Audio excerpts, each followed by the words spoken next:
E aí o último ponto que eu queria falar é exclusivamente sobre o feedback, porque a gente falou, pô, o feedback é muito bom, ele melhora, né, o desempenho, mas lembra que eu tinha deixado um contraponto? Que contraponto é esse? Se o feedback tem a função de retroalimentar meu sistema de percepção, o que acontece? Ele deveria dar informações que nutram o próprio sistema da pessoa para uma boa tomada de decisão na sequência, vindo com uma boa estratégia motora que cumpra a tarefa com um ótimo desempenho. Lindo. Mas o que acontece? Se eu tiver um comando ruim junto com aquele feedback, pode ser que a pessoa se apoie, se ancore muito no feedback e não consiga refinar tanto assim o sistema de percepção e ação dela.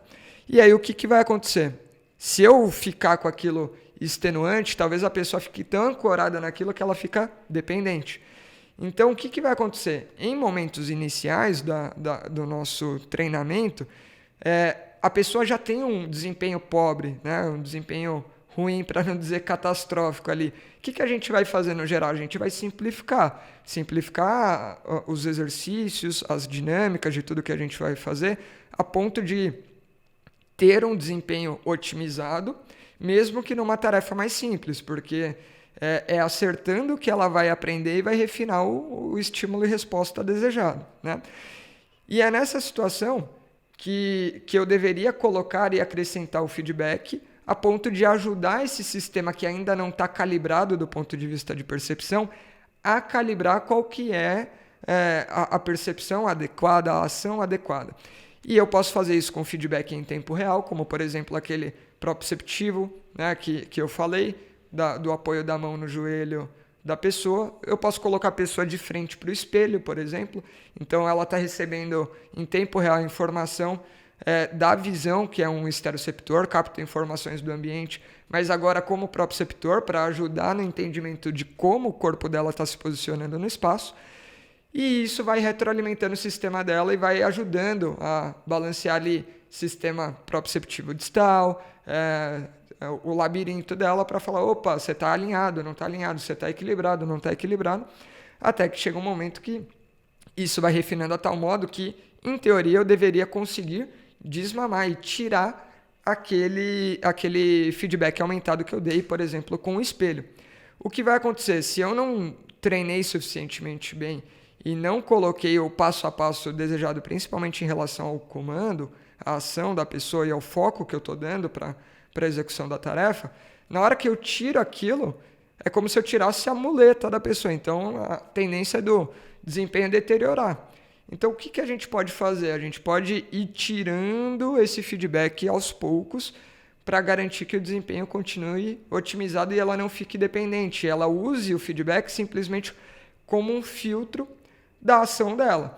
Então, vamos lá. Se, por exemplo, eu estou numa determinada sessão dando feedback ao final de cada série de exercício, eu posso, daqui a pouquinho, dar ao final de um conjunto de 2, 3 séries, ou só ao final de todo o exercício, todo aquele bloco de exercício. Daqui a pouco, nem mais comando eu estou dando, porque a pessoa já está meio que autossuficiente na percepção dela, né?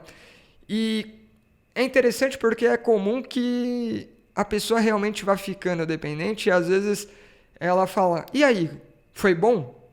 E aí nesse momento o primeiro impulso é a gente dar o feedback espontâneo para ela.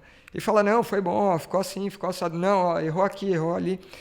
E isso muitas vezes faz com que essa muleta perpetue. Então uma coisa legal é abordar o feedback de forma reflexiva. Então, o objetivo não é ela ter os próprios meios de percepção se a ação dela está gerando o desempenho desejado. Então, se eu colocar a atenção dela para funcionar em relação a essa leitura, eu estou treinando esse sistema. Então, a pessoa chega para mim e fala, pô, e aí, foi boa a execução?